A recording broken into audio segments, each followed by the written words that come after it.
welcome to week number 3 of the stitch along with our friends at JOANN. This is the Check Please blanket. This panel is again, like the others, 15 inches wide by 50 inches long. This panel here is made up of a mesh, and then afterward we're going to do surface overlay that looks like this, and so you'll end up with all these strands at the bottom. I'm going to show you how to secure those in. I left them in because I wanted to verify how it was done because of the real sample, and I want to show you how that's working. So what we have to do first is create all the striping, and you're going to end up with all of these. It looks like a mesh when you have that done, and then it all looks pretty like graph paper, and then you're going to fill it in. It's a nice easy repeating that you'll see with the colors, and then once you go with the surface overlay on the top, it gives you this really cool look, just like you see today. So we're going to begin, and we're still going to use our 5mm size H crochet hook today, and we're going to start off with our very first coloring that you'll have. And what we want to do is start with the off-white as our beginning. So let's start that journey now. So you're going to begin with your off-white. You're going to find that this panel will rip through really quickly. And so the only thing that you have to pay attention to is that make sure that the distance is the same height as the rest of them, so around 50 inches. So you're going to begin, you're going to chain a total of 53. I'm just going to do a smaller swatch on camera just to demonstrate today. And so I want you to chain 53, so 1, 2, 3, 4, 5, and go all the way to 53, and meet me back here in just a moment. So there's going to be a diagram provided. The first off-white color is going to be 4 rows, 2 rows of the lush, 4 rows of black, and then 2 rows here of the raspberry. And so that's going to be your repeating, then going through it the whole thing, and then you'll be back on the white once again, and then you'll have your 4, your 2, and 4, and 2, and etc. And you'll have that all worked out. So we're beginning our 4 rows of the off-white first. Once you have your 53 done, you're going to go 4 chain from the hook, so count it back. So 1, 2, 3, go to the 4th and double crochet in. I like to get the back hump of the chain. If you want to do it regular way, you can. And so you should know that there's 2 double crochets that are on the end. So you have 1 and 2, and then you begin the grid work by just chain 1, skip the next chain, and double crochet in the next one after that.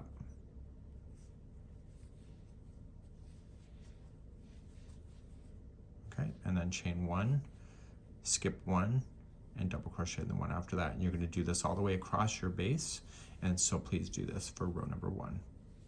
When you get near to the edge, you're going to chain 1, skip 1, and you're going to notice is that when you do that, there's a stitch that's left over, and it feels like it's wrong in every level possible, but it's not. They want you to also double crochet in the final stitch as well. So just remember that the edges will always have 2 double crochets before all that grid work starts. And so both edges will be that way. And that was the end of row number 1. Let's turn our work and do row number 2. So row number 2 is the repeating for the remaining of this. You just have to keep the color sequence going. So you're going to chain 3, which will count as your first double crochet, and you'll double crochet into the next one. You want the mesh to continue, so you can do the surface overlay. So you'll chain 1, skip over the space, and double crochet into the next double. See how the spaces are lining up? That's what you want. So chain 1, skip the next space, and double crochet into the next double. And you'll do this all the way across. So chain 1, skip 1, double crochet into the next. Chain 1, and then skip 1, and then you have your 2 double crochets left on the edge. The turning chain always looks like it doesn't belong, but that's part of it. So just double crochet into the turning chain itself, never to a space, but right to the top of the chain. And that would be how it would look. So turn your work and do row number 3 the same way, and number 4 because you're using the same color. And then I'll show you how to change color, and then I'll show you how then to do the surface overlay when you're ready. And we'll begin that step in just a moment. So I'm coming all the way to the end. Okay, and I'm just going to change my color, and the color, you can see the color sequence, it's going to be lush. It's going to be that bluish tone. So I'm just going to trim my yarn long enough that I can just weave in my ends, and I'm going to use the middle panel to sew this panel with it. So I'm going to turn my work, and I'm just going to grab the lush color, And so we're going to do 2 rows, so there and back with just 2 rows of the lush. So you're just going to start it, put it onto your. So now that the color is onto the needle with the slip knot, I'm going to attach it to the top of the first one. The phone keeps going off the hook today. Lots of telemarketers. So we're going to do that, put that on, and then chain 3. So 1, 2, 3, and then double crochet into the next one. So you know what to do, it's just a different color, that's all. So chain 1, skip 1, and then just double crochet in the next. Chain 1, skip 1, and double crochet in the next. So this color is only going to be for 2 rows, and then you're going to change it back out, and then you're going to carry on to the black after that. And then after that, and the black is 4 rows, and then finally you're going to do 2 rows of the lush once again. At the end of the rows, don't put in a chain 1 before you do the last one. I'm kind of guilty for that. Okay, so make sure that there's 2 double crochets without any chain 1s there. So I'm going to have you go do this sequence, and I'm going to show you how to weave in your ends on the end pieces in just a moment, and then we'll cover the surface overlay in just a few moments. So I'm back all the way across, and I just want to show you how to weave in the ends. So this panel, you'll want to weave in the ends as you go. So just long enough that you can get that through a tapestry needle and pull it through to lock. So when you weave things in, you want to stay within the same color sequence like we did with week number 1. Stay on the edge only. So let's just do this white just as a demonstration.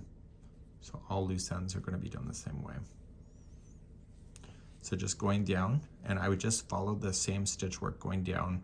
If you can put the needle and separate the plies, you can get stuff stuck better than you can just by going in between strands itself.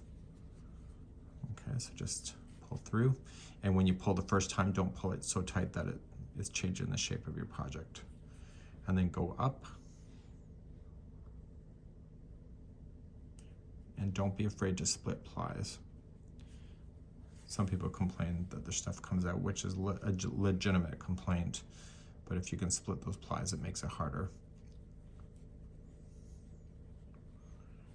Okay, so you're just going to weave in your ends, all of them in the same manner, and then you end up with these mesh work that looks like this.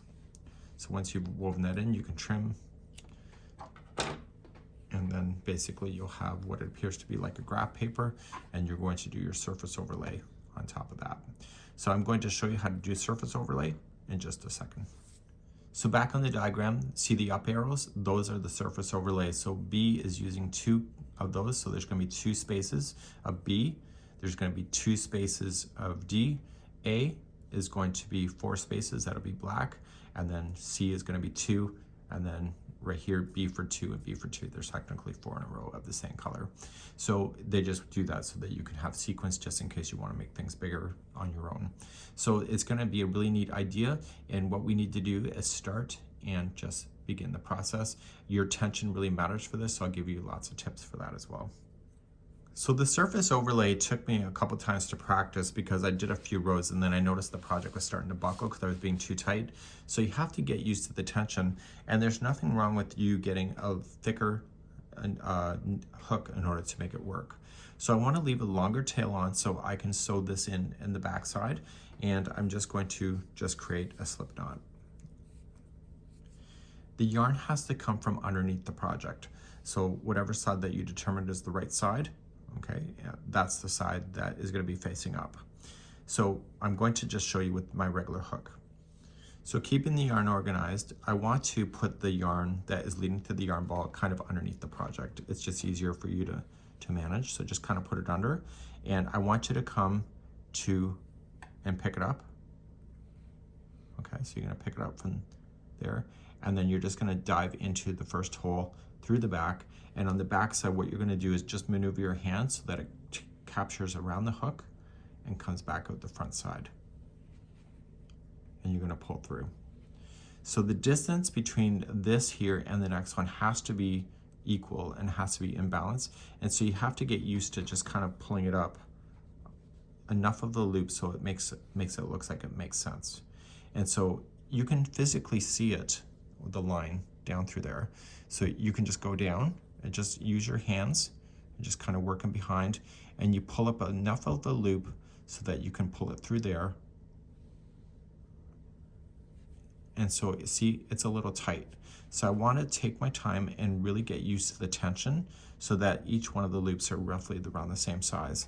So if you think it's too big, you can always just pull it back a little bit, but sometimes you got to let it be bigger than normal, and then it will somehow miraculously works itself out. So you're going to work your way through that way. You can do that. Here's another tip I'm going to leave for you. You can use a bigger needle or a bigger hook and do that because the spacing is nice. You can just go in through the hole and use a thicker needle and pull through, and you may have a better luck getting the same rhythm going. And because it's wrapping around a thicker hook, you may find that the consistency is a lot easier to maintain. And so you're going to work your way all the way down the end in the same formation. So if you start to see it buckling and you start seeing it kind of just pulling up too much, you're being a little too tight. You may not get it perfect, you know, the first few times, but if you just practice and maybe just pull it out a few times, that might actually work in your interest in order to get the consistency. And I found this was much easier to do this on a table than it was on my lap. Okay, and just kind of working my way through. So I would want to go all the way down the panel, and I will see you there in just a moment. When you get to the other side, you're going to go right to the end and in the space before the end right here and wrap around.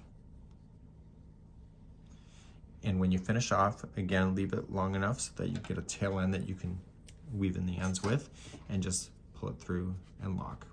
So I'm going to show you what it looks like in the real sample and how to lock these in. I wasn't sure when I was doing the sample on how it was done, but I have the real sample here and I'll show you what it looks like. So on the back of the real sample, you can see that they took the yarn strand and they just woven it up here.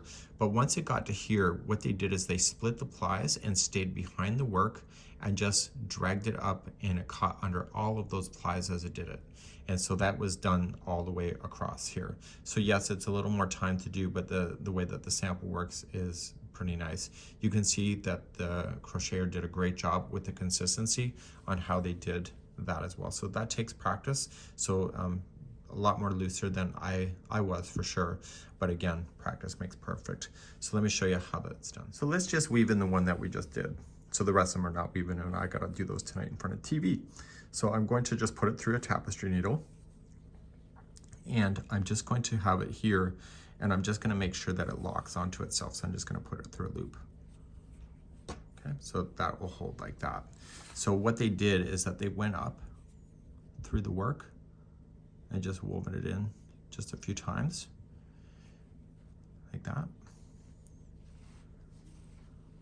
And when you pull on it, don't change the shape of it by pulling it on too tight. And then here, what they want you to do is just start splitting up the plies. So just pull ply work.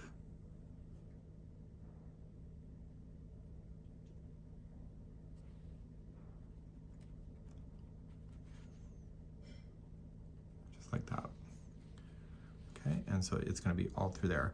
Now, because you tied it here at the end, it should not be pulling itself out here at the end, the way that I had you rope that through, and so therefore you can just do that. And therefore it would get stuck, and therefore you'll never see it. So you want to do all of your ends in the same manner, and next time I see you, we're going to start putting things together and doing those joining tips and a lot more. This is week number 3, and we'll see you on Check Please, week number 4, which will be the final. That's next time. We'll see you. Bye-bye.